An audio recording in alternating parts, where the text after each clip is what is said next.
বগুড়া শহরের কোলাহল ছাড়িয়ে শাহজাহানপুরের মাদলা বন্দরে আজও মাথা উঁচু করে দাঁড়িয়ে আছে প্রায় ৪০০ বছরের পুরনো এক ইতিহাস, মাদলা জমিদার বাড়ি।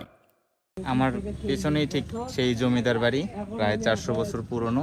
এখানে পা রাখতেই যেন চারপাশের পরিবেশ বদলে যায়।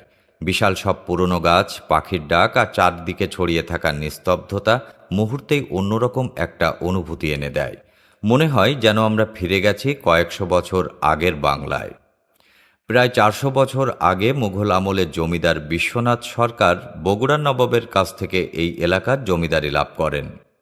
এরপর প্রায় ৩৩ বিঘা জমির উপর গড়ে ওঠে এই বিশাল জমিদার বাড়ি।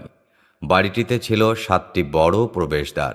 একসময় নাটোর, সিরাজগঞ্জ, গাইবান্ধা থেকে কুড়িগ্রাম পর্যন্ত বিস্তীর্ণ এলাকার জমিদারি পরিচালিত হতো এখান থেকেই।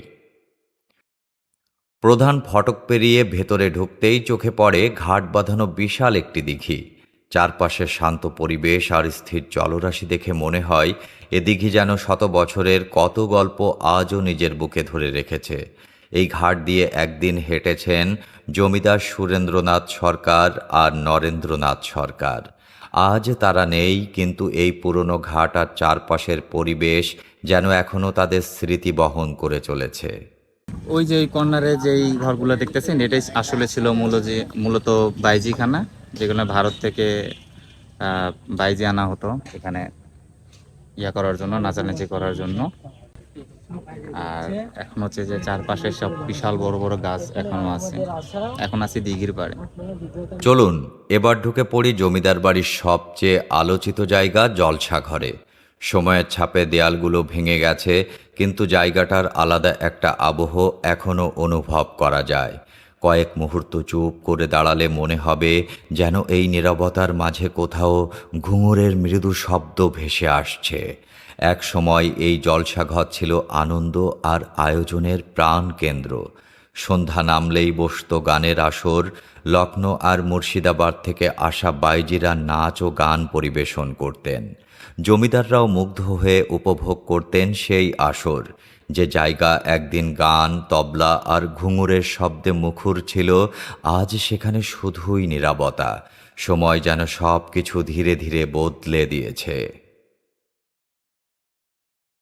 ১৯৫০ সালে জমিদারি প্রথার অবসান হয়।